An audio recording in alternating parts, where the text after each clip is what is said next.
I mean, aside from your stunning good looks and your choice in clothing, why were you on the featured table? Well, there were a couple of well-knowns that I'm sure were the anchors of that table. So Elke was there. Oh, okay. And Dave Tuchman. Oh, shout out Dave Tuchman. Yeah, Dave Tuchman. I've been in I've had some correspondence with him, and he has promised to be a future guest on the show once the World Series winds down. So you'll have to ask him about his bust out hand. It was real cooler. I think you happened to make his Twitter or Instagram post in the picture he took of his cooler. All right, everybody. Welcome to a Friday special edition episode of Fade the Mahoney. For those of you watching on the YouTube exclusive edition of this, you will see that we proved that the Candyman phenomenon works, because last episode, Riddy and we said David Tuchman's name 3 times in a row. And here he is. Is it this one? I think it's this way. We have David Tuchman here. We're going to try at the end of the show. I think we're going to chant like either Daniel Negreanu or maybe Beyonce 3 times to see if it works for next week. If you guys are cool with that, Beyonce would make a pretty good guest, I think. I mean, they both have good packages, right? Just one's on the front and one's on the back. That's the kind of analysis we are expecting out of you. That's great. Guys, we've got David Tuchman here. David, thank you for making the time. This has been several months in the making. Your team was very, very thorough with all of the paperwork, but we finally made it happen. So thanks for joining us. I didn't have a choice, but I've got my whiskey. Nice. I've got my Cheerios.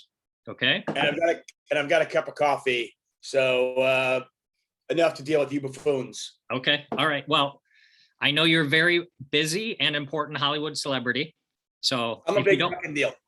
You are a big fucking deal. That's true. So if you don't mind hanging out for just a minute, I would like to explain how this show works to all of our new viewers that you undoubtedly are bringing their eyeballs to the show. So 3 times a week we do this show. There are many tout services available out there that you can give your money to, and they will give you sports picks. We do it a little bit different. We have gathered a murderer's row of the worst sports gamblers on the planet, and I'll give you a list pretty soon. We pick several games every episode, ranging from 1 to 5 stars as far as confidence goes. And we've done 65 episodes up until this point, and our running tally for net stars lost through 65 episodes is 273.5. So again, you can pay scam artists for their picks who probably don't do much better, or you can come visit us 3 times a week, listen to what Edonk and the rest of our really bad sports gamblers say, and you can fade the Mahoney, and you'll probably come out quite a bit ahead. I promised you a list of people we've had on here. The first one I want to mention, because I told you that 1 to 5 star range. We had a gentleman by the name of K.L. Cleaton on a few weeks ago, and he blew up that star system by taking an 11-star play. Of course, he had Tampa Bay on a Thursday night against Philadelphia. Of course, it lost. So now, once an episode, someone will pick an 11-star play, and currently 1 in 6 on the most confident games of the week. So that's pretty good. Our October list of guests, we had Joe Stapleton, DGAF, Matt Kiefer, and Check Race Charles. It's a pretty good September. October, we had KL Cleaton, Chad McVean, and a true legend, DR from the Northwest suburbs. And November, we've been focusing on Vegas-based people. We had Riddy, who I think you may know. David, you spent some time with him at the featured table for the World Series. So we'll get to that in a minute. And we also have P-Man, who is a YouTube celebrity. That's been November. Trevor Savage. You've literally found the stupidest people in the sports betting world. Yeah, and our record does reflect that.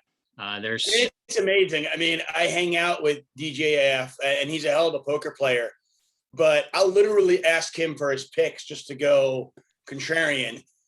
Joe Stapleton, I don't think he knows. If you asked him to name 5 athletes, he couldn't do it. He doesn't even know what a spread is. The guy's a fucking moron. K.O. Clayton's a cripple. What else can we say about that guy? He's a fucking idiot. You asked me if we could curse. We can fucking curse. Okay, that's fine. I mean, I just don't understand. And by the way, who is this? I thought I was doing this with you. Who is the moron with no hair at the show? This guy over here, that's the E-Donk. He's the staple of the show. He will probably talk at some point. He's on just about every episode, and he is one of the worst handicappers on earth. So David, meet E-Donk. E-Donk, meet David. Well, it seems like you're a perfect fit for the show. I am. It's the reason we exist. Yeah, our record is what our record is. Fade the Mahoney, everybody. Trevor Savage comes on every Friday, and every once in a while, Jody Savage shows up, and she swears at me quite a bit. So those guys come by. Brad Owen, he sends out quite a few of those back channel feelers trying to get on the show. And all I can say to Brad is just settle down. Maybe one day we'll find a spot for you. But when you can True story, I will say about Brad Owen, because Brad's a good guy.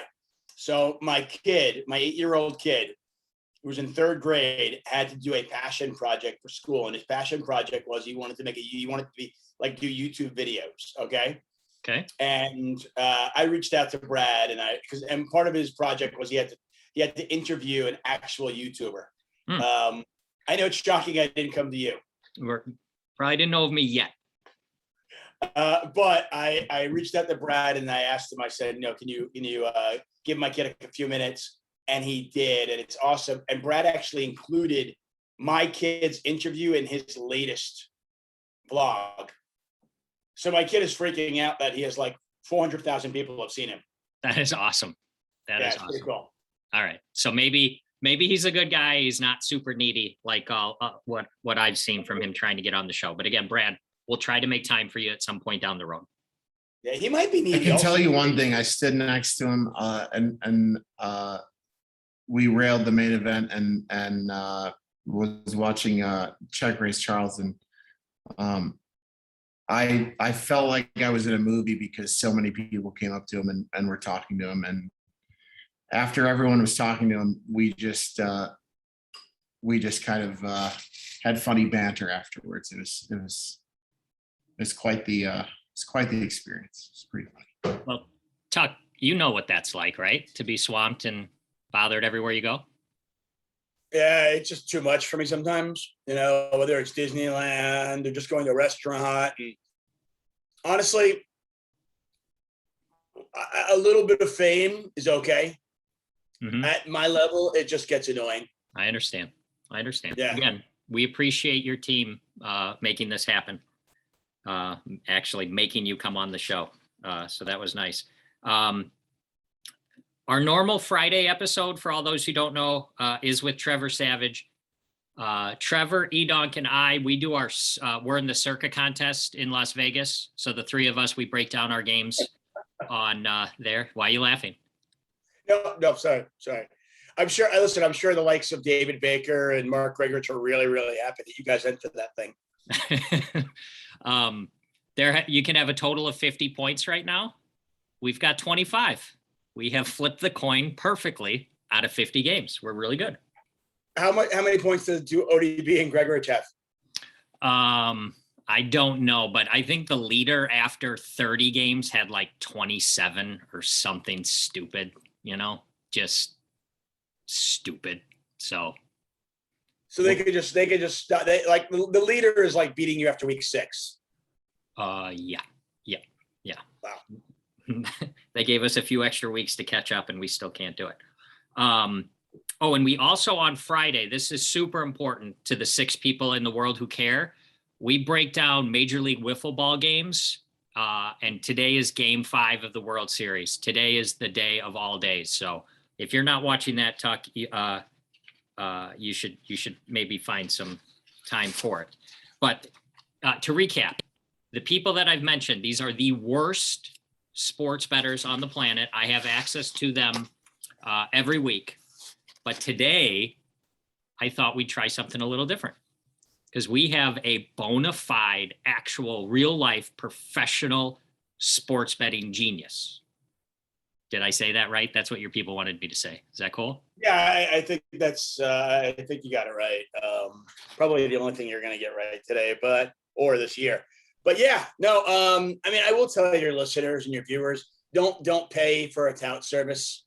Nobody is good enough to, to sell. I mean, listen, anybody who is that good isn't selling their fucking picks because they don't want their name out there. You're not going to see how like Geraldus, he's not selling his picks because he's just making so much money off them. He'd rather just stay anonymous. I don't sell my picks. I give my picks out. It's so generous. I know. I'll pull back the curtain. I have, and this is actually legitimate. I think beating sports betting is very, very difficult. I will say, and this is documented. You can check all of my picks over at Play Sugar House and Bet Rivers. I beat the NFL last year. I beat hockey last year. I beat Major League Baseball this past season. And I am currently over 500 in the NFL and the NHL this year so far. Will that continue? Who knows? But hey, past results are not indicative of the future. I can't tell. I can't. You and Chad McVeigh. And I give them away at Tuck on Sports. I've got some stats from your team. NFL 45 and 35. So far this season, yes. And early in the NHL season, 14 and 12. Sound about right? Yeah, and it's been a disappointing NHL season so far, to be honest. But I ramp up. So I'm feeling pretty good. Okay. Well, here's what I've got. In the last 2 NFL games, you have been gracious enough to release 3 picks for each game. Last night, you had Patriots money line and the under, both pretty easy winners. You did lose your prop bets. You went 2-1 last night, but Monday night, San Francisco, the under and over Cooper Kupp, 7.5 catches. How did those do? How'd those do? 3-0. Yeah, 5-1 in my last 2 games. I actually had money on New England minus 6.5. By the time I had to put my blog out for Bet Rivers and Play Sugar House, I don't know about you guys, but I get paid online by a sports betting service to be an expert. You guys have that? Not us. I've actually, in honor of you, today and today only, we are not sponsored by Bet Rivers today. That's okay. That's big of you. Mm-hmm. Yeah. So I have to put, so sometimes like the line will, like I might get my bet in on a Tuesday or a Monday when the line is 6 or 6.5. And then by the time it goes to 7 or 7.5, that's when I've got to put my blog out there. Sure. And they want me to put the blog out kind of the last minute. So I've got to go by the line there. So in my article, I actually wrote, I said, listen, if you could get 6.5, I like New England. At 7 or 7.5, I'm fading them on that side, but I will still bet New England money line. So that's what I would have put out there. But yeah, either way, we got the win there. This is the sharp shit that no one else brings. Line movements, that sort of stuff. So again, thank you. Thank you for sharing your knowledge with us. Love it. Before we pick some games, cool if I ask you some questions? That's what I'm here for, right? Let's talk a little poker to begin with. World Series of Poker. We had Ritman. We had Ritty on the show earlier in the week. And as you saw from the previously on, he actually was in the photo of your bust out hand. Yeah. It's amazing that he is in the photo of your bust out hand and you guys are both on this week. So tell us whatever you want to tell us about your experience, that hand, whatever you want to tell us. Yeah. I mean, I guess it was like a premonition that he was at my table and boom, here I am. So can we, let's end the shtick. Okay. I'm You're not good at really an being- asshole? I'm not good at being an asshole. Okay. Like I was talking to, I'm like, I like being the asshole sometimes, It does And I seem can to be an come asshole, naturally to you. Like, yeah, if you want to be like a telemarketer, I'll be an asshole. I'll Okay. be the biggest asshole, but doesn't come. Anyway, World Series poker. It was a really good 20-minute run. I appreciated it. It was really good. Was that okay? Okay, Yeah, good. that was good. Anyway, no, I'm excited to be here. I'm thrilled to be here, to be honest with you. I'm glad my people sorted it out. That said, yeah, so getting to the poker, pretty amazing that he was randomly on your show and at the feature table with me and Elke and the likes. Yeah, kind of a disappointing ending because it was a little bit of a gut punch. Didn't really see it coming. I had a good stack, probably slightly above average, but not a ton of chips at that point. Late day 4, I had about 50 big blinds. Okay. And under the gun opens, folds around to be the big blind. I have a standard call at ace-7 offsuit, which is like standard defend. Flop comes out ace-7 deuce. Let's So I go. flopped up 2. Yeah, I mean, I flopped up 2. And, I'm going to check to him every day of the week because, on a flop ace-7 deuce offsuit against an under the gun open, he's going to be c-betting 100% of his range. Yep. Because, that flop's going to favor his range. So I'm always going to check to him there. And then the question really is, do I want to check raise here? Do I want to check raise the turn? Do I want to play a smaller pot, a bigger pot? And there's a really flat pay structure. So while I might play this hand a little bit more defensively on day 1, 2, or 3, I think on days 4 and day 5, I think it makes a lot of sense to play the hand a lot more aggressively and build some chips because there's just not, moving up from like 450th to 250th, there's just not much money in there. Right. Yep. The real money pay jumps are in the top 100. Yep. So my thought process was, okay, I want to build this pot up. And I didn't want to scale. I really wasn't worried about losing the hand. I mean, I don't think deuces are in his opening range under the gun. And the likelihood of him having a set of aces or a set of 7s is pretty small, obviously. He's going to have a lot more ace kings or ace queens. So my thought process was I just didn't want a scare card to come off on the turn and kill my action. Right. I really wasn't worried about losing the hand. It was more like, okay, I don't want a 10 to come off. And then suddenly I check raise the turn and maybe he can get away from ace queen or ace king. So I thought it might be a little bit unconventional for me to check raise the flop on such a dry board because I'm not repping much. And I just figured he'd be like, well, I can't fold ace king here. I can't fold ace queen. Frankly, if he's got king queen or queen jack or something like that, I'm just not going to get any more value anyway. Right. Because the board is so dry. So I decided to play the hand a little bit fast. I check raise right away. Turns an 8. I bomb turn, leaving myself with basically a perfect shoving stack for the river. Mm-hmm. And he actually moves all in. And I thought that might be one of the chances. I mean, I didn't mind that actually. It was like when I know when I bet big on the turn, he has, one of 3 choices. He's either going to make a really tight laydown with like a ace queen or something like that. Mm-hmm. He's going to call and then reevaluate river, call some rivers, fold some rivers. And he's going to shove sometimes when he's like, well, fuck it, I'm going to call the river anyway. I might as well just go with it. Sure. That was kind of my thought process. So the money goes in on the turn. I'm drawing dead because he has aces. Cool How'd that guy end up? This was full. This was full when I came home. So I've been drinking ever since. How'd that poor You were a disappointment to your kids as well, I heard. I was. Oh, if anybody has missed this, you guys try to check it out. In all fairness, I mean, I rarely will put my a kid video out there. So my wife, normally I'll text my wife right away, but I knew she was, since I was on one of the featured tables, I knew she was watching on Poker Go. They had it up on the big TV and my kids were watching and my wife was watching and they were really excited because they they're following. My wife's at school, she's a teacher and she's checking out the poker news updates and she's a couple of her friends are sweating it now and they were all talking about because I had a ton of chips. I mean, I think I was out of the 1,000 that returned for day 4, I was 101st in chips. And I had a really good first level. So I think at some point I was top 50 in chips, with like 800 left. Then I had a couple of bad levels, but it was still fine. Like I said, until the bust out hand, I was doing fine.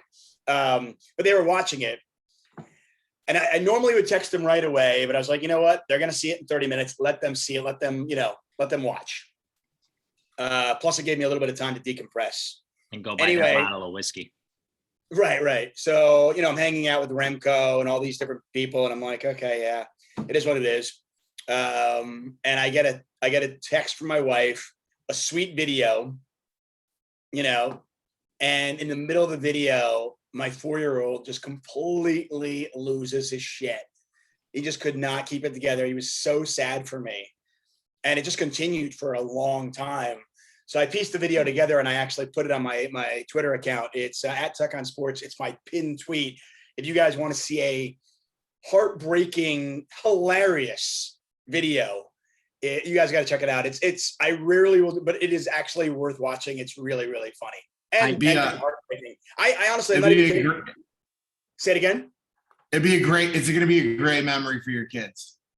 Yeah, I thought I showed it to some of the crew at Poker Go that I work with, and I had people like they were laughing and crying at the same time, and I kind of was too. I have here in my notes. Damn, Silas really wanted you to win. Is that his name, Silas? Yeah, Silas is my 4-year-old. My 8-year-old is Phineas. Silas really, really wanted you to win. I've watched the video a few times. This is very heart touching. Yeah, I mean, Kara Scott sent me a message. She was like, she has a daughter who's about a year older than Silas. And she was like, my daughter watched this like 100 times and needs to give Silas a hug. She's very concerned he's not okay. It was great. It's really sweet. Like I said, if you guys haven't checked it out, give it a watch. It's worth it. I promise I'm not in it. It's just my wife and my family. If our team is technologically advanced enough, I'll make sure it gets linked down below. Can you do that with Twitter on YouTube? I'm sure we'll figure it out. It's a link. You can link anything. Copy the link. All right, I'll get the team on it. What about commentating schedule nowadays? You busy? Are you doing anything? I know you were doing HCL for a while. Are you doing anything? Yeah, I'm still doing that. And I did 12 World Series of Poker events. I'm actually going back on Monday. Monday morning, I'm going back for the 50K high roller at the World Series and the 100K high roller at the World Series. So yeah, Thanksgiving week, I'm going to be working Monday and Tuesday in Vegas. I will be doing I'm doing the last 2 World Series of Poker commentary events ever at the Rio. Oh, that's cool. I'll be doing that, and then take a few days off for Thanksgiving, and then I'll be doing a lot of Hustler Casino Live stuff, which is amazing. I know you had DJF on there. I think it's just the best live stream out there. Ryan Feldman has just knocked it out of the park. Games are great, so I'll be commentating a lot there. Probably, I would say, while I'm in LA, probably twice a week, sorry. Oh, that's cool. We've become big fans of that gentleman by the name of Jerry. And I don't know if you've been watching recently, but Edonk is trying everything in his power to get him to come visit our local poker room to increase the okay. I mean, one of the crazies that's been on Hustler Casino Live. Yeah. Oh yeah. Seems like there's like a dozen that just like the game. It's really weird poker game because there's some nights where it does kind of become a poker game, and then there are some nights where it's like just complete gamble fest. And it doesn't resemble any poker game you might like bingo. Yeah, exactly. It does challenge you. I think as a poker player, it does challenge you to kind of be adaptable. This particular gentleman, the first hand I ever saw him play, he was playing the 7 deuce game. I don't think anybody else was, but he was. And he called a river bet with 7 high. Called a river bet with 7 high. Called a river bet. The other gentleman only had a full house, so the 7 high was no good, but he did make the call. So I think it's a strategy that I don't normally advise, but hey, it's an interesting method. I agree. All right, I got a question. I've seen a sneak peek of the thumbnail that the marketing and graphics team over here is working on for today. This is the base of it. This right here. I was trying to figure out what's going on top of your head. What is that? That is Benny Boy Brewery. Okay. And I own a brewery. Wow, you are. I don't own it, but I invested. A buddy of mine put me into contact with a new brewery that is opening up in January here in LA, in downtown LA. If you guys come to LA, check it out. Let me know. Tell them that I sent you, and we'll hook you up. But yeah, I invested in a new brewery in downtown LA, and I'm really excited about it because I like beer. That is. It's actually so one side of it is a brewery, one side of it is a cidery. So they make cider as well. Then the middle is a huge beer garden with like pop-up food trucks. That is super, so I'm super excited about this. This is always kind of, I mean, a dream of mine is to own a brewery. Mm-hmm. So I don't really own the brewery per se, but I've invested. So I figure it's the first step into eventually owning my own. Totally. Well, congratulations. I go various parts of the country for my daughter's soccer from time to time. We were in LA last year, so hopefully I'll head out there. Well, when you come, please let me know, and I will take you there, and we will enjoy it. But it's opening in January, and I'm not just trying to be like I know most of you are not in LA, but I'm super excited about this. This is my wife is Irish. I really like beer. The two of us really like beer together. I mean, our normal dates before we had kids were we would go to a place called Barney's Beanery, which was in walking distance to my apartment when I lived with Bart Hansen. And we would walk there. And by the end of the night, I would look at the bill, and the bill would have like 18 beers between the two of us. Like that was our normal date night. Like that's just how we roll. So the idea of owning a brewery or investing in a brewery for the two of us is kind of a lifelong dream. So I'm really excited about it. So I wanted to share that passion with your viewers. That's really, really awesome. And it will forever be memorialized in the thumbnail to this episode, that hat. But you can admit that whiskey goes better with your Cheerios than beer does, though, right? One more time, sorry. I said whiskey goes much better with your Cheerios than beer does, right? Yeah. Whiskey goes better with the coffee. Sure. You know? So all right. Last poker question I have. Go ahead. The E-Donk, he also played in the main event. This gentleman right here. Wow. Serious question. What's harder to do? Run as deep as you did, or not make it past day one like the E-Donk did? Which one's harder? I mean, from a pure statistical standpoint, it is harder to run deep than it is to get eliminated in day one. I want to say like 35% of the field gets eliminated in day one. And yeah, only a third, yeah. I thought a third. Only like 6% of people get as deep as I got. Okay. Yeah. So we agree it's harder. From a statistical standpoint, it is harder to do what I did, to accomplish what I did, than to accomplish what he did. I mean, listen, people get knocked out in day one. I think a lot of people I'd love to make fun of E-Donk here. I really would.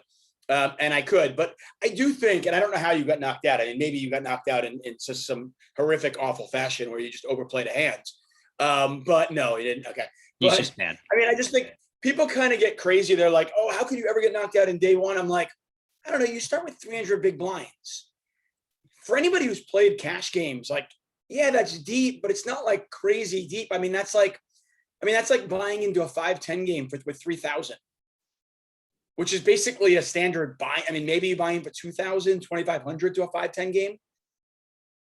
But I mean, if I'm playing 5-10 game, I might buy in for $3,000. And I sure as fuck have lost a buy-in before. Now imagine the blinds are actually escalating. So in 2 hours, I only have 200 big blinds. And then 2 hours, I only have 150 big blinds. It's just not that difficult, in my opinion, to get knocked out. You get into a spot like, late in day one or something, and let's say you just haven't picked up a lot of hands. There's a lot of 3-betting going on, and you pick up a big hand, and you suddenly, settle. I mean, whatever it is, straight over flush. I mean, flush over straight, or 2-pair over set, or whatever it might be. You know what it is? I don't know. David, I'm trying to make you feel better. Does that make you feel better, E-Donk? This is really nice. You're the first person to ever Yeah. stick up for the E-Donk on this. I wasn't sweating it before, man. I you know, it's totally fine. I slept fine. I mean, I'm going to come out and say that I've never been knocked out in day one, but it can happen. You've read about it, right? Right. I have now, I think, trying to think, actually, that's a lie. I played 7 main events. I've been knocked out on day one once. I've been knocked out on day 2 3 times, and I've been knocked out on day 4 3 times. That's pretty good. It's a pretty good return. Day four is my nemesis for some reason. It's your water. Yeah, I'm gonna have to. Yeah, I mean, but if you get that ace's hand on day one, you know, it's gonna. No, I'm gonna play it much differently. Yeah, no, understood, but it's still gonna make a big. Oh, it's gonna hurt. It's gonna hurt, but I'm gonna play it as a. In all likelihood, I'll play it as a check call on day one. Yeah. I mean, depending on what the run out is, you know, and I'll just trust my reading ability. But I just think day 1 through day 3, you know, you literally are just, the goal is you got to cash. You know, the goal is survive, bag, and cash. In my opinion, I think you know you've got to. So you play poker much differently than you would in a normal cash game. Like a normal cash game, I have ace-7 on an ace-7 deuce board. Let's go. We're going to fucking war, you know? And I'm going to lose a whole buy-in if it happens, you know? If somebody has a set of deuces, so be it. Well done. Here's my money. But in a tournament, in a tournament like this, I think surviving, I don't even really want to get it in on the flop against somebody who has like, you know, ace-queen. I'd rather like play it a little bit more conservatively because there's a lot of ways for me to lose my whole stack there. And I don't want to, you know, and the play is just so bad that I can just pick and choose my spots. And, you know, I can pick up 25 big blinds here and 15 big blinds here. And before I know it, you know, I'm up to 150. At my table, there was a lot of Tupperware. We had a lot of European players with Tupperware. Backpacks. Wasn't good. Backpacks and their lunch. That's what you're saying? Backpacks, Tupperware. Yeah. Not good. Yeah, and obviously that's going to make it different. I mean, I think, especially in the World Series with 2-hour levels, day 1 and day 2, they're going to be every day you play. There are going to be times where you get bad tables, and there are going to be times where it's kind of like, it's kind of like the NFL, as I'm sure you guys are going to bring into that in a second. It's like, you know, you got to pick your spots and take what the defense gives you, and there'll be times where you're at a table where it's just like, oh, I'm going to eat. This is my time to shine. Everybody here sucks. And then there are going to be times where, okay, I'm just going to tread water. And I had moments like that. Like late in day 2, I had a good stack, but I got moved to a table and there was an absolute shark 2 to my left who had like $500,000. And I even told the Poker News reporter behind me who I was friends with, I was like, yeah, the next 3 hours are going to kind of suck for me. And they're like, why? And I was like, yeah, I can't really do much because every time I opened, the guy was 3-betting me. And unless I want to get into this like 3-bet and then 4-bet war, it just was like, I don't need to get knocked out right now. I can just go to, I can enter day 3 and then just hopefully I got a better table. And sure enough, I did. All right. So, all right. Anyway, that's my 2 cents. Thank you for making the dog feel better. All right. I got a couple of questions that I ask everybody. I hope you're prepared for them.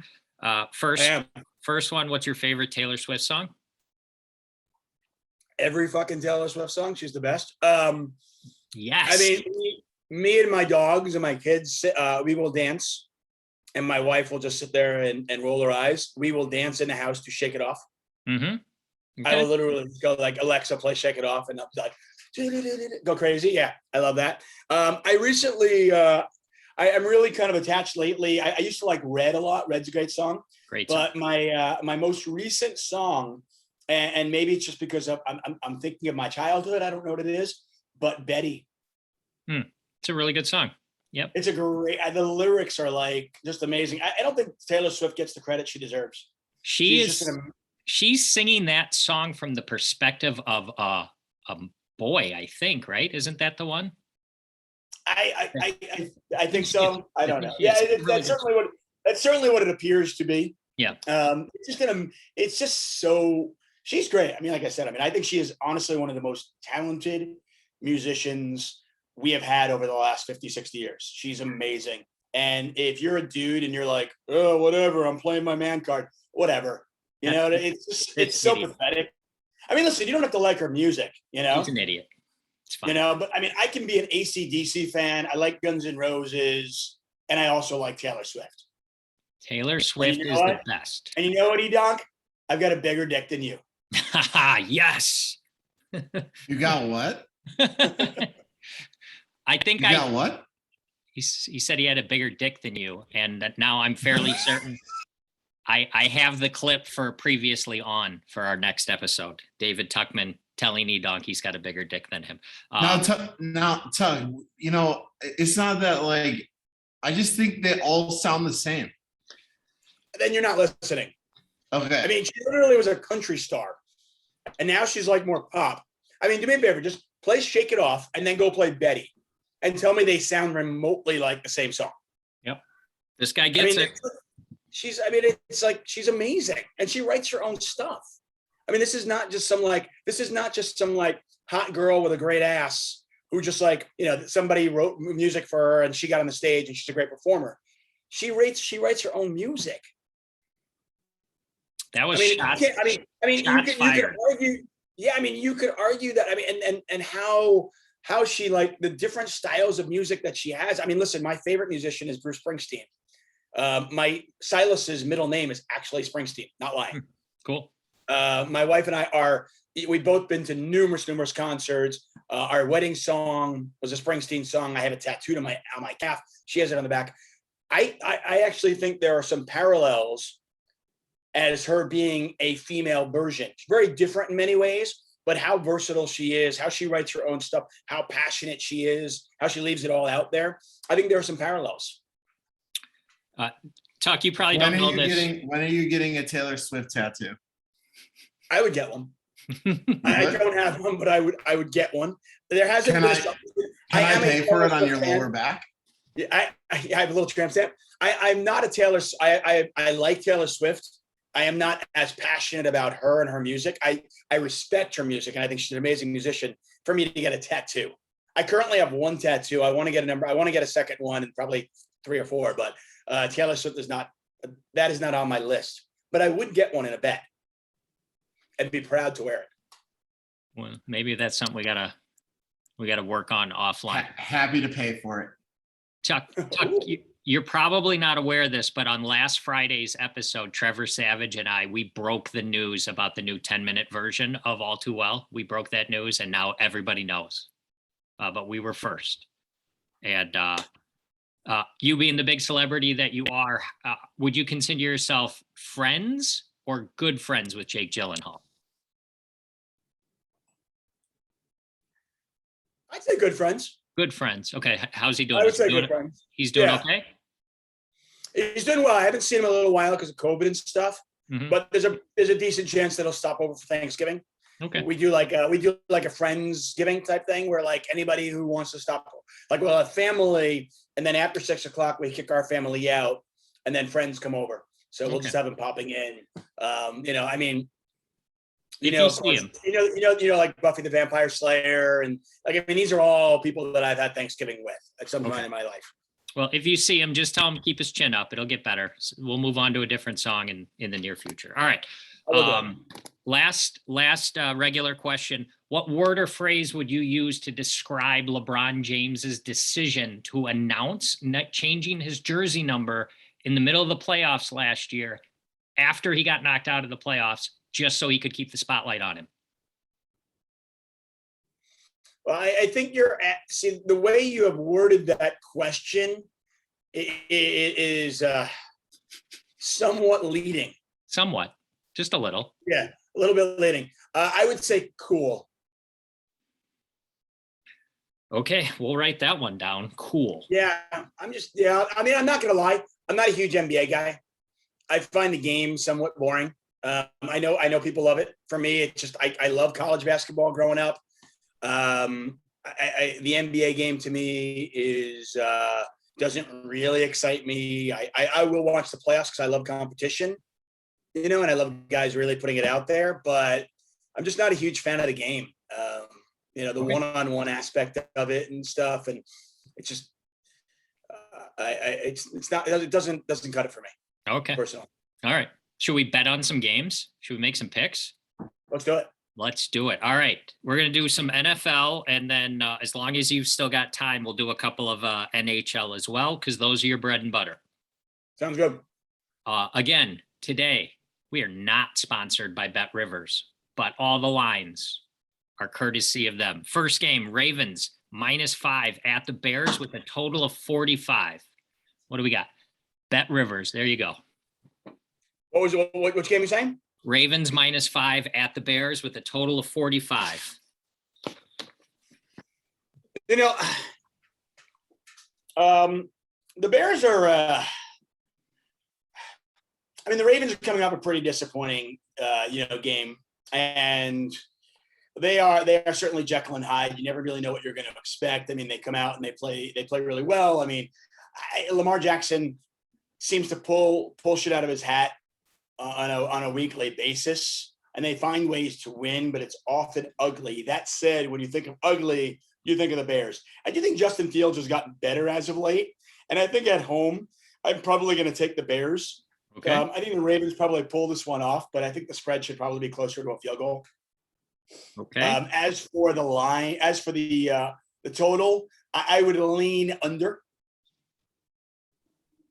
Okay. So for the Now, Bears, on a For scale, the record, I would sort of put that. For the record, I have not bet on these games. I will put out in my own blog and my own videos specifically what I bet on, okay. and I'll let That's you know fair. if I have bet on these games. But I will give you my opinion in each one of these. Okay. On a scale of 1 to 5, 1 being you're only picking it because I'm forcing you to, and 5, you know what's going to be printed in the newspaper on Monday morning. How much do you like the Bears? 2. 2 stars on the Bears. Okay. Bonus question. Are there any dumber fans in the NFL than Bears fans? Yeah, Jet fans. Oh, wow. Okay. Here, I'm gonna keep wearing all my different hats. By the way, if you didn't know at this point, I have a wall right here with full of hats.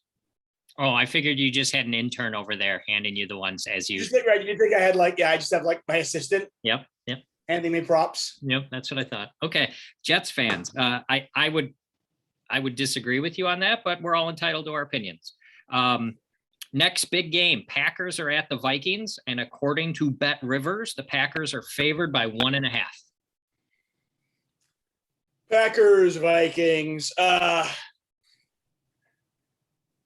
This is a weird game because it kind of feels like a trappy game. Whenever there's a line that just doesn't make sense, and you just know the public is on one side, because you're like, Packers are fucking great this year. Aaron Rodgers is back. Everybody's healthy, right? Vikings suck. Why is this line only 1? Yeah, should gotta be up to go 3 by now. Right. You go, so what's nobody, none of your friends in your poker game, and nobody, Joe Public is not betting on the Vikings, right?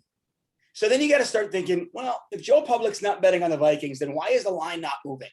The line's not moving because the sharp money is on the Vikings. And these are actually instances where even if I have an opinion, if I have a strong opinion on this game, I will often look at it and go, there's a reason why this line is not moving. And I am either going to follow the sharp money or I'm going to just stay away from the game. So I'm going to go with the Vikings here because sharp money beats square money every day of the week, twice on Sundays. And they play NFL on Sundays. That you are fucking good. Yep. You're good. And I like the over in this one as well. I think the Vikings, the Packers defense has played really well as of late. And I think maybe the sharp money is kind of telling us that this is going to be a letdown game. The Vikings need it more than the Packers. They're at home. Traditionally, Minnesota is always a tough place to play in. And, so I'm going to follow the sharp money. I'm going to go over on this one. Okay. You want to assign some stars to those two? How confident? Yeah. Like I said, I'm all about the sharp. So we're going to go 4. Okay. You mentioned briefly, you touch on something that E-Donk and I talk about just about every week. And it's one of the most rock solid lead pipe lock betting theory is the poker room lock. Just poll the people at the poker room. They're all going to tab the Packers, all of them. Edonk, so what are we going to do on Sunday?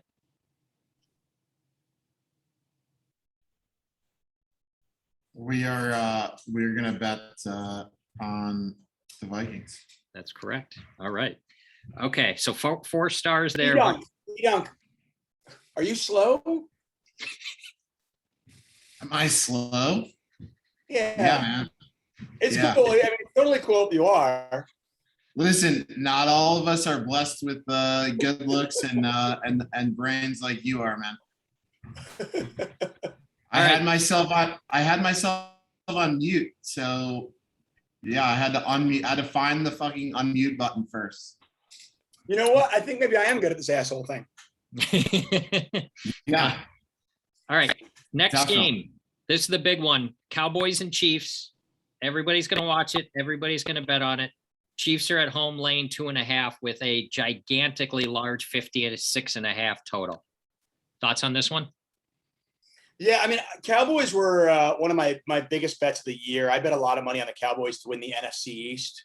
I just thought like the line back in the beginning of the season was so ridiculous. They were just counting on like the Cowboys doing cowboy-like things. But when it comes to talent, the Cowboys just had so much more talent than everybody in the NFC East. So I'm really kind of bullish on the Cowboys. I'm not all that bullish on the Chiefs. I mean, last week was a good sign for them. You know, Mahomes finally throws 5 touchdowns, but he's been really mediocre over the last couple of months. And this is actually a game that I like to tease. So anytime you get those like 2 point, the +2s, -2s, stuff like that, if you can jump over the pivotal points of 3, 6, and 7, 6 is pivotal now that the 2-point conversion is more in play. Anytime you can jump over that, it's something I do. So I like the Cowboys in this game, but what I would do in this game is I would find another game that you like and jump over the line as well. So I actually teased last night as well, and I took New England. Mm-hmm. I took New England -1. Yeah. And I took Cowboys +8.5. Okay. Makes sense. So I like the Cowboys in this game. I like the under in this game. Okay. I don't think, I mean, Kansas City's defense just hasn't been, I mean, outside of last week, which was, 5 touchdowns for Mahomes, they just haven't really been very good for a while. So I'm going to believe what I saw over the last, 7 weeks more than I saw over 1 week. And the Cowboys defense is underrated. So I don't think this is the shootout that people think it's going to be. I mean, yeah, there's going to be some points scored, obviously. You got 2 talented quarterbacks and a lot of talented players out there. But I don't think it's going to be quite the shootout that people expect. I think, the over-under is like 57. I'm going under on that. And I like the Cowboys, but I would tease this to +8.5. And you can kind of browse through and find another game that you'd like here that might entice you. Okay. Well, if we come across something you want to combine it with, you let me know. But if we're going, you can take the Saints. You can take the Saints +8. Saints +8 and Dallas +8.5. Like I said, if you're going to tease, don't tease totals. But if you're going to tease, you always want to tease over from 2.5 up to 8.5. Yep. Is a relay 2 to 8, so you get over the 3, 6, and 7 lines. That's kind of a pretty good plan. We call those Wong, right? Isn't that the name of that? You do. Yep. Okay. That 56.5 is what I have at Bet Rivers. How confident you feel on that? I like the under in that one. I know. How confident? We'll give it 3. Okay. 3 on the under. All right. You have any futures in your pocket that you want to brag about other than the Cowboys?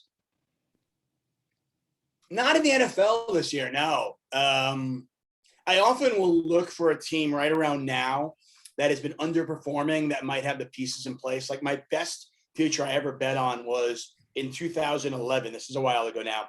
I bet on the New York Giants. They were like 6-5 at the time. But I looked at that defensive line and I was like, this team could go on a run. So you look for pieces like, okay, they often say like NFL season doesn't really start till Thanksgiving. So we're pretty much here, right? Mm-hmm. And so you look for, okay, what team could go on a run, like a Baltimore Ravens-esque run when they went on it with Ray Lewis, the Giants run. So I remember I bet on the Giants in the Super Bowl, and then I just kept doubling down, and I crushed that year. So this year I don't have anything yet, but I'm keeping my eyes open for a team that might just like, do they have the pieces in place? Do they have a quarterback that can get hot? And do they have pass rushers that can disrupt the opposing quarterback? That's kind of the ingredients, Very rarely are you going to see a team win without either one or both of those. Sure. How do you like Tennessee? I have question marks about Tennessee, not because Tannehill. I do like Tannehill. I just question they can't keep any of their offensive players healthy. Like Julio Jones is like a walking infirmary, and AJ Brown is I just don't know what you can count. Like 1 week he's amazing, and the next week he's and the next week he pulls a hamstring, and I do just question their offense. At some point, does it catch up to them? Running backs are kind of indispensable. There's only a few that make a difference, but Derrick Henry was one of those few. And I don't know if they had the defense to kind of get it done. As weird as it might sound, if you were to tell me I had to bet on either the Colts or Tennessee, and it's ridiculous because the Tennessee is way ahead of them, I kind of like the Colts makeup more. Oh, wow. Going forward, I'm not telling you the Colts are going to win it all. That's not what I'm coming out saying. I have my doubts about Tennessee, and I like Tennessee. I don't think they're a bad team. I just think I don't know who's catching the ball for them. And, their defense is I'm not a huge fan. All right. Well, two things I want to mention. You mentioned you brought up the name Ray Lewis, and most people don't know this. He's the only player that I'm aware of in NFL history who allegedly murdered a dude, turned on his two buddies, and they all got let out scot-free. He turned on them. He gave them up. Listen, we live in America, okay? And you're Amazing. innocent before you're guilty. How do you, that's kill a guy.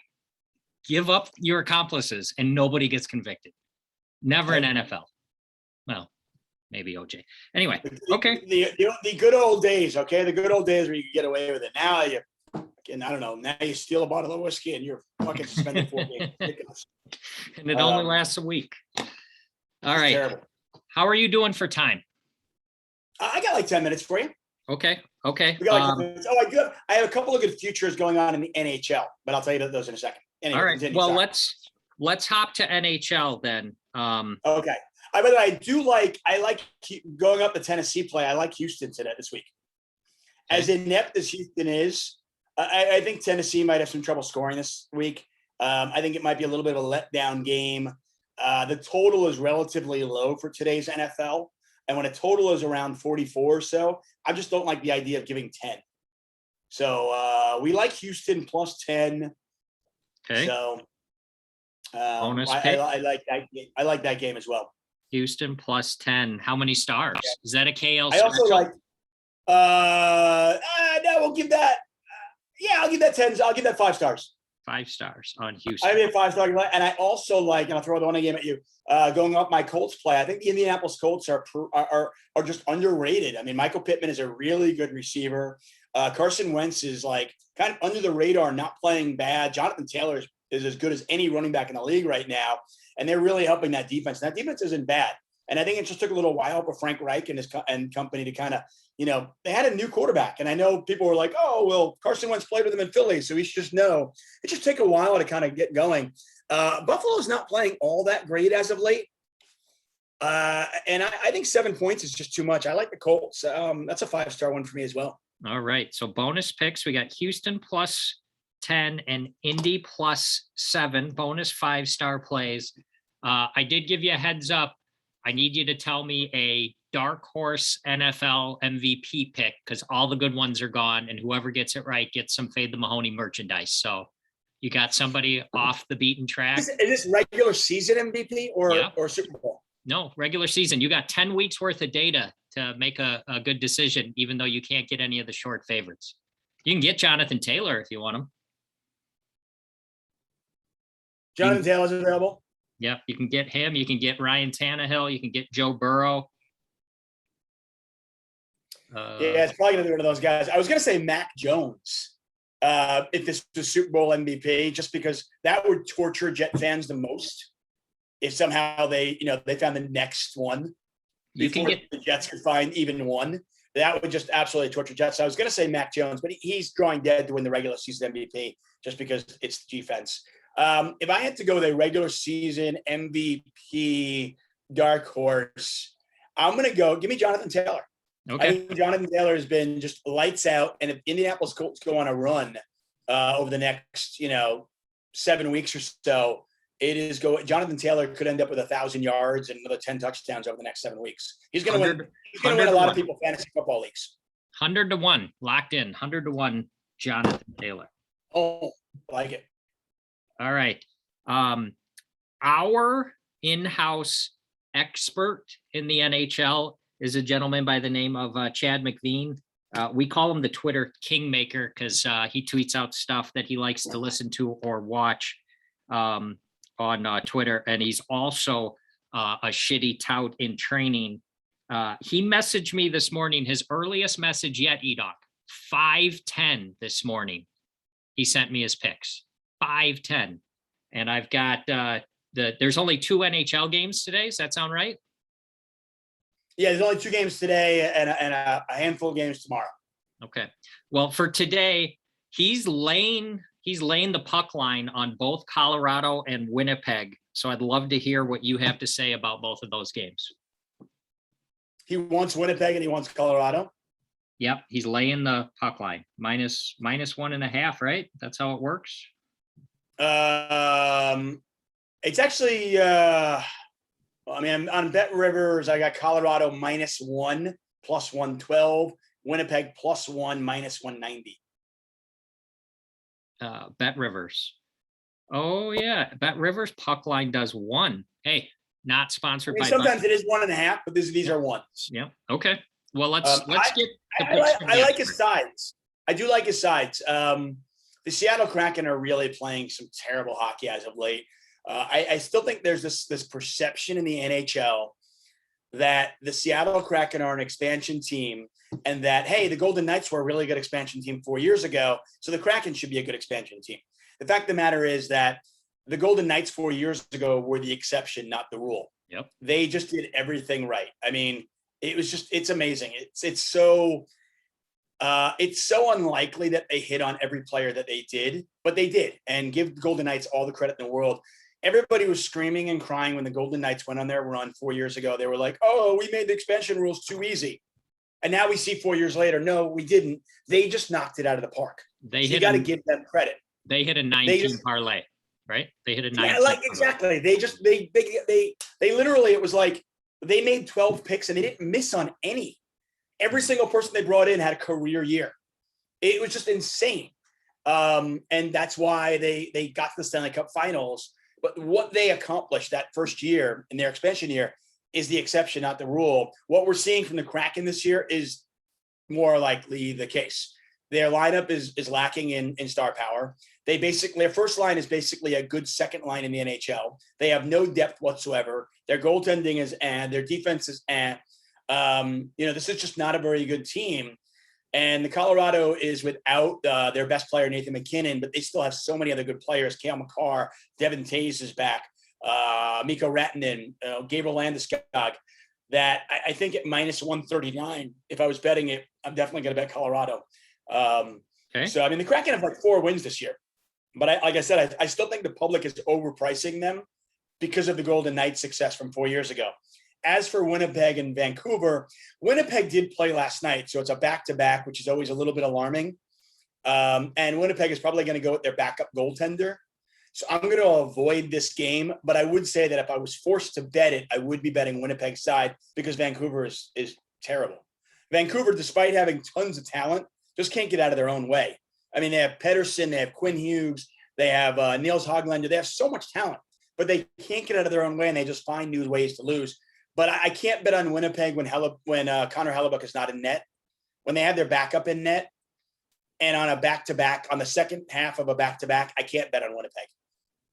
This is the exact conversation that Edonk and I were having before we started recording. That's crazy with all the names. Really? I call. That's a pretty good call. Good call. All right. Those are the 2 games. What do you got for futures? What kind of money making opportunity? So tomorrow night, tomorrow night's an interesting game. So I am very clued in on the New York Islanders. I am a diehard New York Islander fan. Here. Last wardrobe change. I am a diehard New York Islander fan. Nice. And I'm clued in. So New York Islanders are playing in their home opener. But it's not just a regular home opener. They started this historic 13-game road trip. So it's their home opener. It's like it's a brand circus new or stadium. something? It's a brand new stadium. It's like really, really exciting. Okay. And so, I mean, they're going to come out like fucking gangbusters to win tomorrow night. Okay. Okay. So tomorrow night, you got to lay 129 according to Bet Rivers. Is that what you got? Right. But here's the issue. The Islanders just aren't very good right now. Their number 1/number 2 defenseman is out.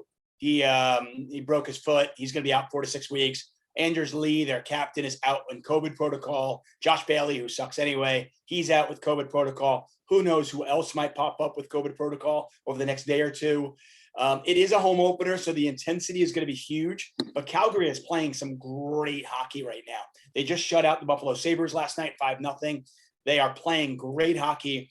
And the Islanders defense is actually quite slow right now. Zdeno Chara is 91 years old. Andy Green is 82 years old. They're both slower than my grandma, who's been dead for years.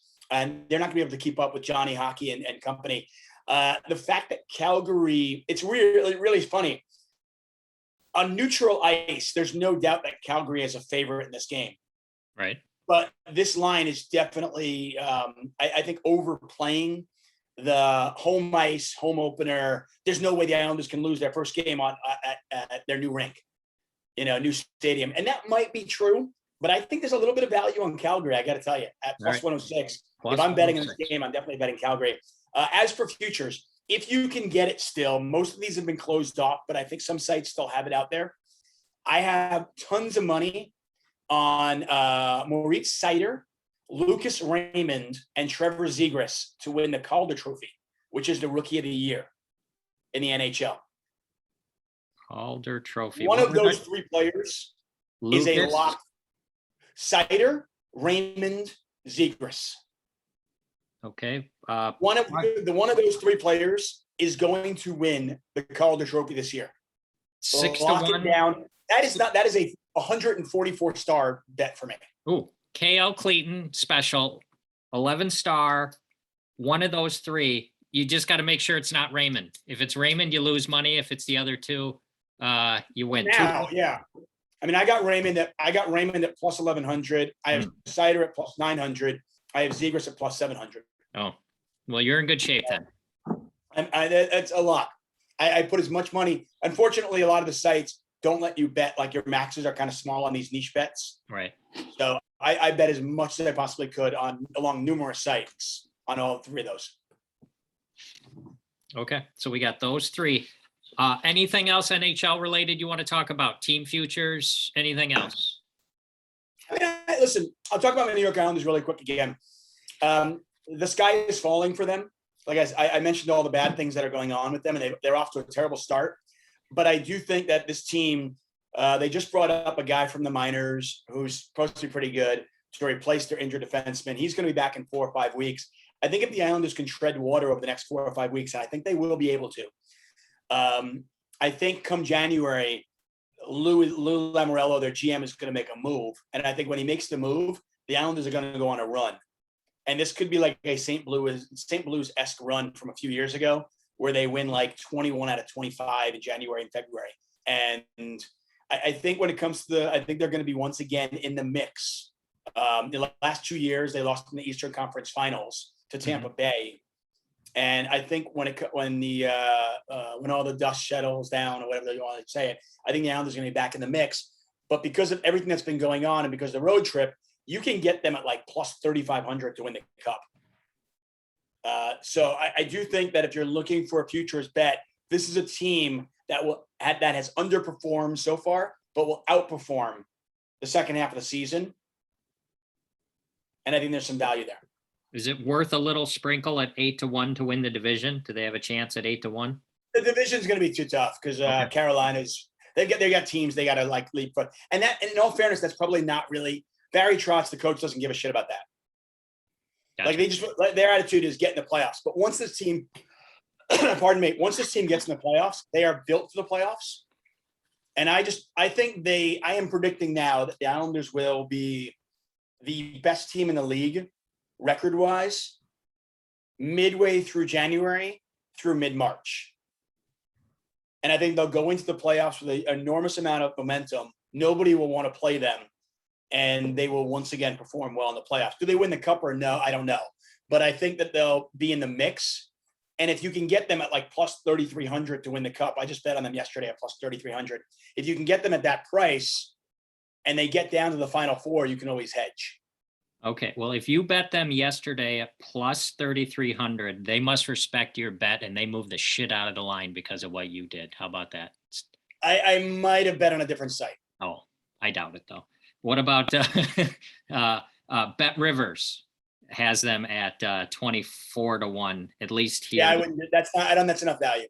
Illinois. I'm not gonna lie. I don't think that's enough value. You can, like I said, I mean, I think you've got to get over 3,000 plus 3,000 to them. I think at this point. Hey, All listen, right. this is fade the Mahoney, not, we don't need any of this sharp shit here. No, we're doing something different today. We have a bona fide sports betting genius. I read that somewhere. Maybe listen. I have bad weeks all the time, and maybe this is the week that I just completely shit the bed. I wrote this down somewhere. I want to find it. After this episode, we are going to find out if the Mahonies make the show or the show makes the Mahonies. So we'll see what happens. All right. You've been awesome. You've been so generous with your time. I've got 3 little things here, shout outs I want to send out before we say goodbye. I want to shout out Timmy from the G. He's a new YouTube subscriber. I do randomly select a new YouTube. Timmy from the G. Yeah, there you go. David Tuchman just said your name, Timmy. I love it, Timmy. On Sunday, there is a official Fade the Mahoney meet and greet at the local poker room. Jeffrey's coming up from Florida. He's already flown up. Timmy says he'll be there. What's that? Where are you? What poker room? It's the Grand Victoria Poker Room in Elgin, Illinois. We have I'm gonna have to make a trip out there. That would be awesome. We actually have a Rivers, a really very nice casino closer to O'Hare.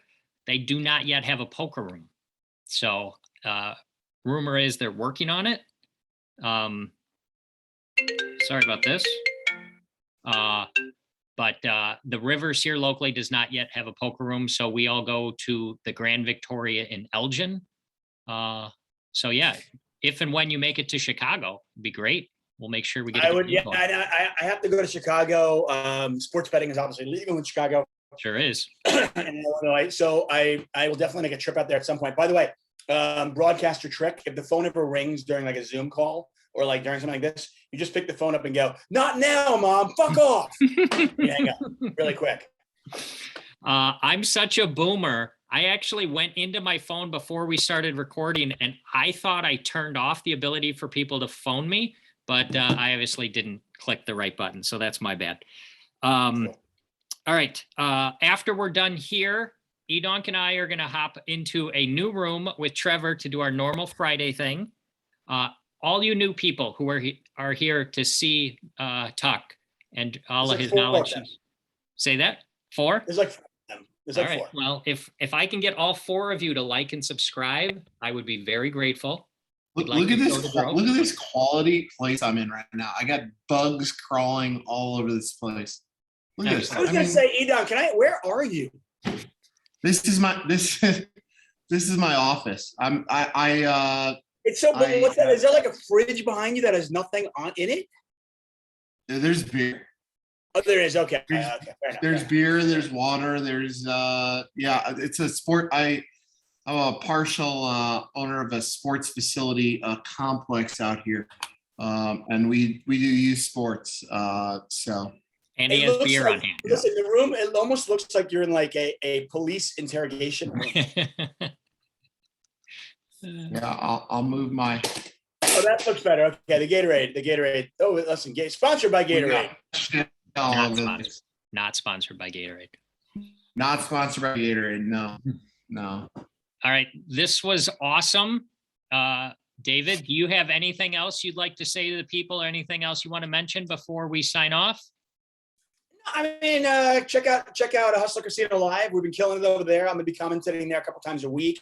You can follow me on Twitter if you ever actually want my pics or you just want to say hi at Tuchman Sports. I do a podcast usually twice a month called Under the Gun. It's available on iTunes, available at crushlivepoker.com, all sorts of things. My next podcast will be number 200, where I will be reviewing with a tournament expert all of my World Series of Poker main event hands, all 4 days, not all the hands, but some of the most pivotal ones. Okay. So you guys can check that out. And that's pretty much it. And I'm not gonna lie, the first 20 minutes being an asshole were kind of fun, but I enjoyed it a lot. I genuinely thank you so much for being so nice and getting me on the show. This has been a lot of fun. Great. Thank you very much. Was that episode with Brad? Or No, I haven't Bart- actually. I Hansen? haven't recorded it yet. Oh, I saw something this morning with maybe Bart Hansen. Yeah, not for me. I haven't put it a hand. I actually just tweeted out. I put a tweet out there and I said, which poker expert should I have on my podcast to help me go over and analyze all my crappy hands? Oh, so you're working on figuring out who that's going to be yet? I'm trying to think. Some people said Helmuth. And I was like, You've been in a car with Helmuth, I think, right? I have, yeah. I host a show called 888 Ride. So it's kind of like comedians in cars, except it's not funny because I'm driving. And I drive poker players around Las Vegas. And I have had everybody from Phil Hellmuth to Doug Polk to Joey Ingram to Jennifer Tilley, newest Hall of Fame member, Ellie Alezra. I have had them all in my car driving around Vegas, where we do kind of, we basically do this, but it's in a car. Awesome. Yeah, you asked him what drives him. And because he's not so super quick on his feet, I mean, the answer was supposed to be you. I think that was the answer because you were driving him, but he gave some boring answer. Anyway, that's all I got. Oh, Beyonce. We'll give that a try, see if it works, throw it out there. David, thank you very much. This was awesome. Thanks a lot, buddy. Thank you, guys. All right. Thank you. Later, guys. Thank you, Don. Bye. Later.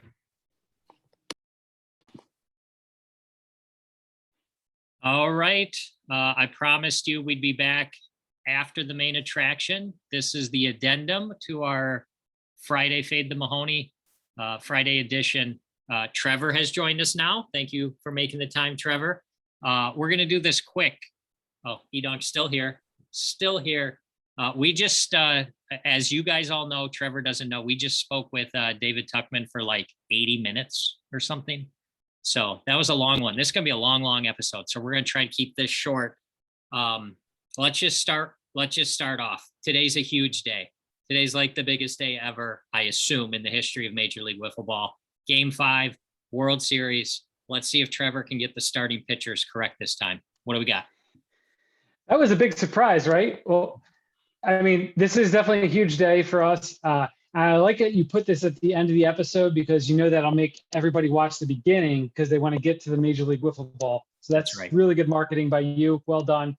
You, Game me, 5. Jimmy Donuts. That's just who this is for. Let's go. Game 5, Kyle Schultz, Jimmy Norp. Those are going to be the starting pitchers. There's no doubt about that. And I'm seeing it as a pick 'em. I mean, these teams are so well matched, right? And I think the total is going to be 5 again, just like it was last week. I mean, how good was the books with that one, with that line of 5, right? Really good. The defense defense in game 4 was, I mean, it was a thing of beauty. The number of runs that they saved so many runs with outstanding defense. It was awesome to watch. It's been a great series so far. I mean, you can't really ask for much more. Which way am I going to go with this one? So we have the Wildcats in the series, right? So it seems pretty dumb when it's a pick 'em to take. I mean, it seems pretty dumb to take the Diamondbacks, right? It does. So, unless you want to hedge.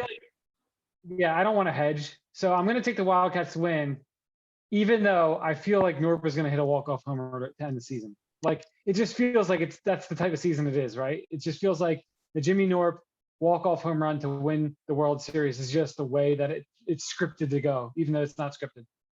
But I think for the purposes of our, it might be scripted.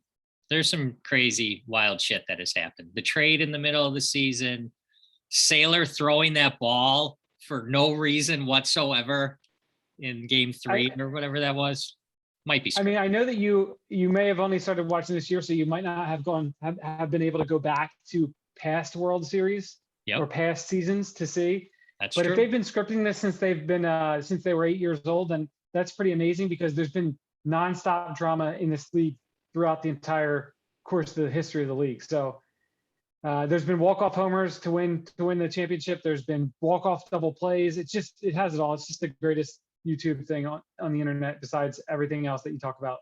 Two questions. Well, this Raising the Nuts, P-Man Show, and Check Raise Charles biannual special vlogs that he dropped. Those are the 4 best. Then Major League Wiffle Ball. 2 questions. Are you certain the Diamondbacks are the home team today? Yes. Okay. And second question, do you think there's a chance we could get E-Donk to watch one of these shows? I mean, if he's going to watch one, it has to be Game 3. Just go back and watch Game 3. It was just such entertaining stuff. It was just so good. The production value is amazing. The play is high level. It's just the best product you can find. Okay, but the smart money would be on no. Yeah, no shot. Can you send me the link? Is there a better chance of E-Donk attending a Taylor Swift concert or watching a Major League Wiffle Ball video? Wiffle ball for sure. For sure. I hope you get a chance to watch our discussion with Tuck. His feelings on Taylor Swift mirror ours pretty darn closely. It was a nice conversation. So, all right. So you're going with the Wildcats? Yeah. And Schultze. Yeah. And what about the total? You got to go over. If you're going to take the Wildcats, you take the over. Okay. If you take the Diamondbacks, you take the under. So just do that, and you're fine. Okay. 2 different parlays there. You got that, E-Donk? All right. Yeah. If you bet them both, can you make money? Yeah. Yeah. Right. Yeah. If one of them wins, sure. All right. Well, yeah. All right. Let's do circa. We're in a slump. We've gone 1-4 and 2-3 the last 2 weeks to drop us to 25 out of 50, which is no good at all. Trevor, do we have to deal with any Bethany bullshit today, or are we done with her? No, we're done with her. But I did not get to get Jody's opinion because she's very busy today. So I'm going with what I think she would choose. Okay. Well, we'll get to yours in a second. Jody's on my shit list. What she said on your Raising the Nuts on Wednesday about Taylor Swift, so dismissive, literally cutting you off and saying anyway. Could you be any more passive aggressive than anyway and want to talk about something else? I mean, give me a break. Anyway, all right. I just did anyway. How about that? My 2 picks. I'm going first. I'm taking the Vikings getting the points at home against the Packers. This is a early call of what the poker room lock is going to be on Sunday at the official meet and greet that we're having on Sunday for Fade the Mahoney. Everybody's going to be on the Packers, so I'm taking the Vikings. And then I'm going Monday night. I'm taking the Giants. They're getting a lot of points. And everybody is also going to be on the Buccaneers, thinking they can't lose 3 games in a row. They're going to come out white hot. They're going to score 1 million. So those are my 2 picks. Vikings, Giants. E-Donk, you've got 2 here. First game, you've got I got to pull up the games. I'm sorry, everybody. Right here. The Texans.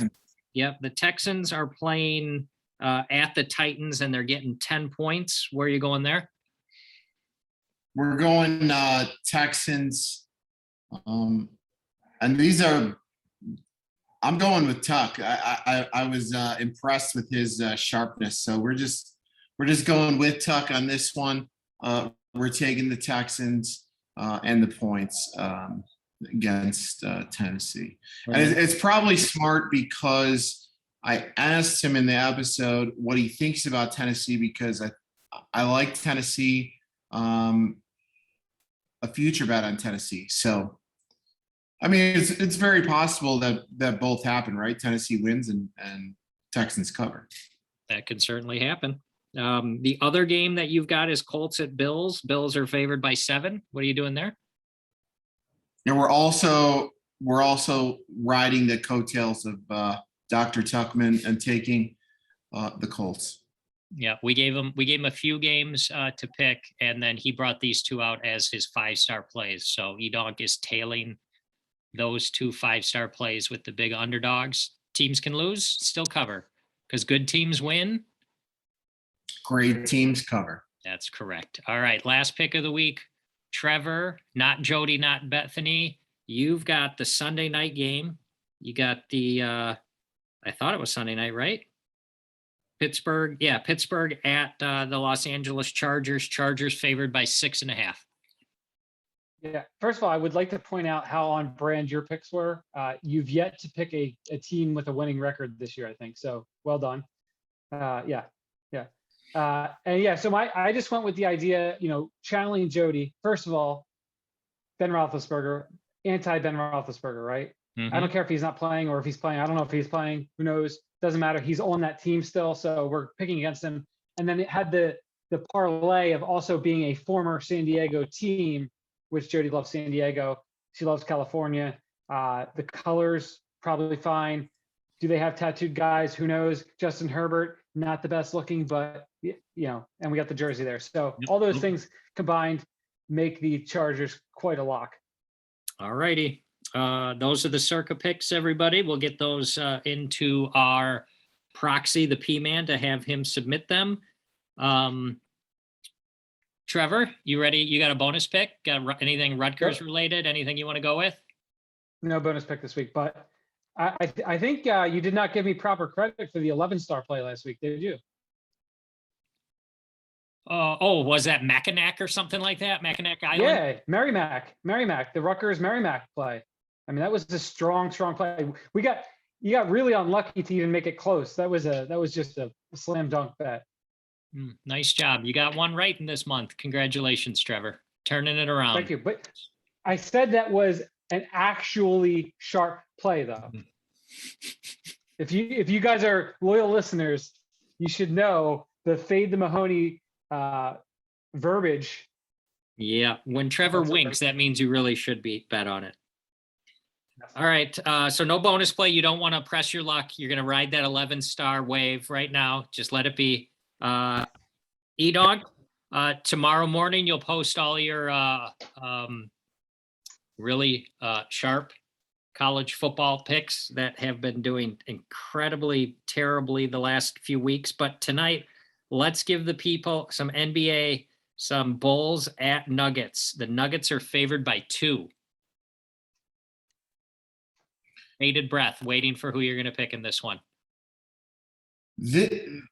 I was so tilted the other night. The Bulls were up by a fucking billion against the Jailblazers. And then they decided to stop playing in the fourth quarter. And Macaroni came back and stung me for a little bit. It's fucking bullshit.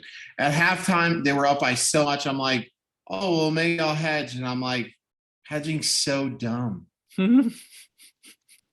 So dumb. All right. We have a no hedge policy here at Fade the Mahoney. What? We have a no hedge policy here at Fade the Mahoney, correct? No hedge. Yeah.